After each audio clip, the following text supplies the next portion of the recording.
students, welcome to your social class. Today we are continuing the first chapter of Political Science of class 10th, Power Sharing. We have understood the importance of power sharing yesterday, and we have started the case studies of Belgium and Sri Lanka, and we have come to know the ethnic compositions of both the countries. We have understood everything. Now further we are going to the next part of the chapter, what happened because of these ethnicities, different ethnicities in both the countries. What was the result of this? We are going to that. So the text goes like this. Just imagine what could happen in situations like this. In Belgium, the Dutch community could take advantage of its numeric majority and force its will on the French and German speaking population. Now, here we are told to imagine the situation of Belgium first, where Dutch community is in majority and it could take all the advantage of its numeric majority, its numbers majority, and force its will, force its authority on the French and German speaking population. This would push the conflict among communities further. And what would happen next? After doing this, there would be conflict started among all these communities, because nobody is sitting quiet and taking all that things given by other. This could lead to a very messy partition of the country, and it could result in partition of the country also. Both the sides would, these are all the imagination, this is not the truth which is said here. Actually we are told to imagine all the situation, what would happen if they started fighting with each other. This could lead to a very messy partition of the country. Both the sides would claim control over Brussels. Both the sides means the Dutch speaking and the French speaking.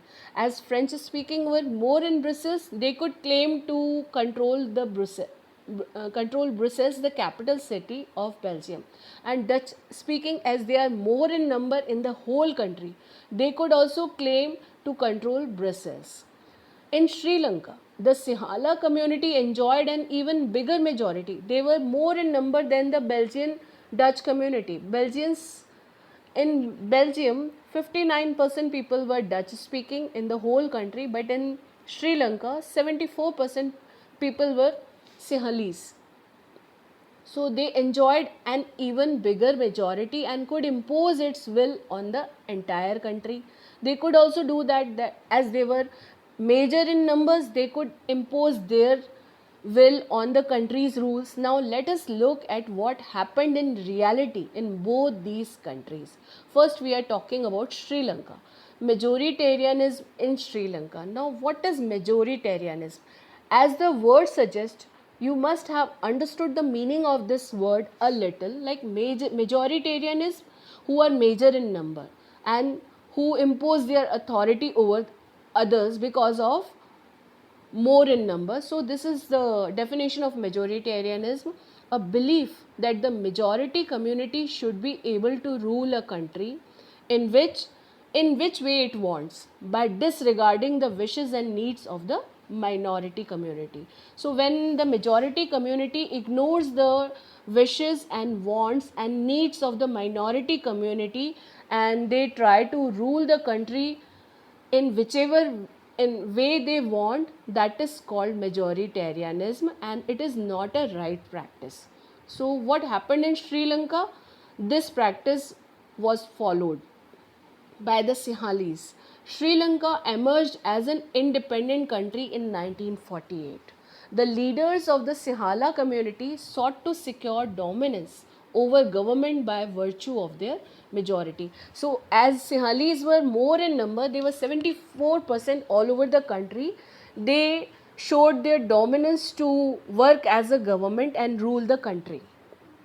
As a result, the democratically elected government adopted a series of majoritarian measures to establish Sinhala supremacy. So, as a result of their working as a government and to show their dominance over the other groups, they started working through the series of majoritarian measures.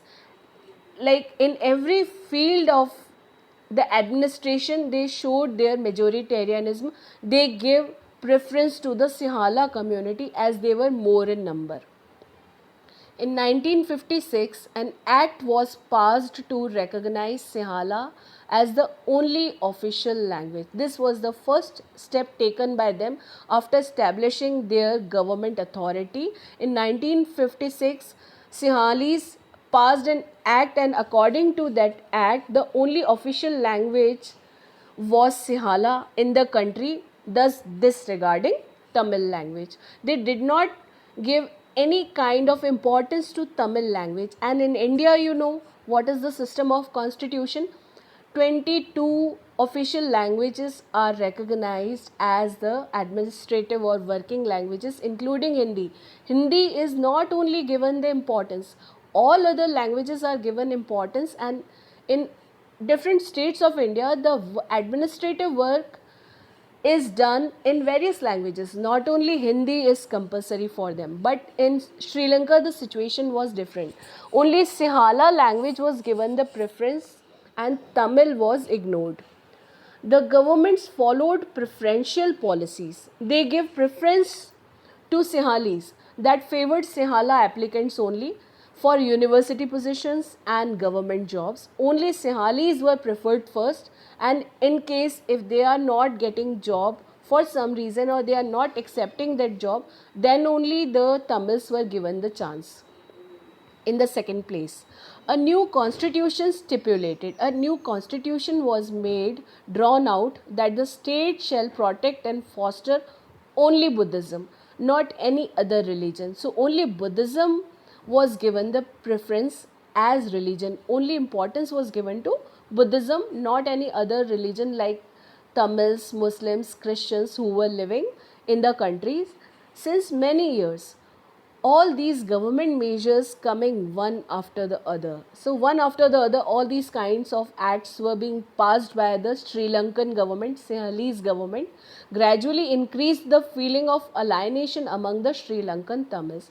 So it was but obvious that the feeling of alienation, the feeling of separation was created among the Tamil community. They were feeling alienated, they were feeling separated from their own country. They felt that none of the major political parties led by the Buddhist Sinhala leaders were sensitive to their language and culture. They felt this thing also, that nobody is sensitive towards their language and towards their culture, and they are being ignored clearly and apparently.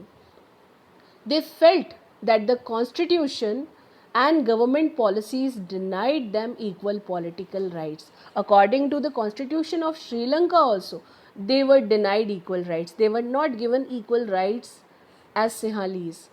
Discriminated against them in getting jobs and other opportunities and ignored their interest. So they were ignored everywhere.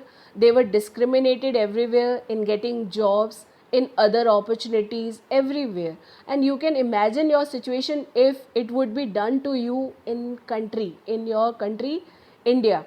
So how would you feel? This was the feeling of that Tamils also. As a result, the relations between the Sinhala and Tamil communities strained over time.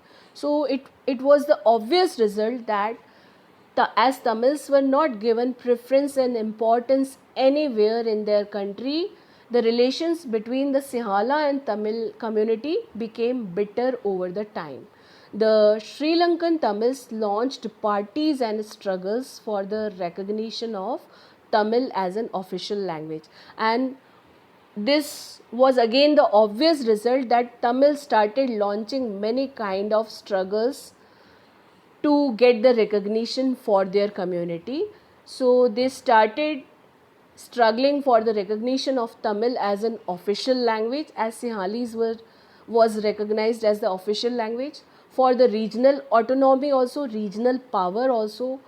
The region which they belong to, the northern and eastern parts of their country, which was their region, their community was living in major numbers there, so they wanted their regional power also, and equality of opportunity in securing education and jobs. So they wanted equal opportunities everywhere, whether it is a matter of education or it is a matter of getting jobs.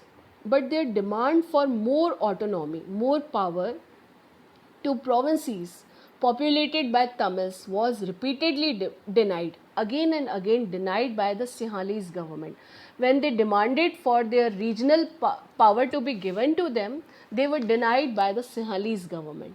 By 1980s, several political organizations were formed demanding an independent Tamil Elam or Tamil state in northern and eastern parts of Sri Lanka. This was the result of Sinhalese government's bad attitude towards Tamil community, that many parties were formed by Tamils. They were demanding their separate state to be constructed in northern and eastern parts of Sri Lanka. The distrust between the two communities turned into widespread conflict. And what happened later? This conflict became bitter, more bitter, and it soon turned into a civil war. Now, what is a civil war? Civil war is the war which is fought within the country between the two different communities. So, we will come to know about the definition of civil war first. A violent conflict between opposing groups within a country that becomes so intense that it appears like a war. So, this was the result of not giving equal opportunities to Tamil people.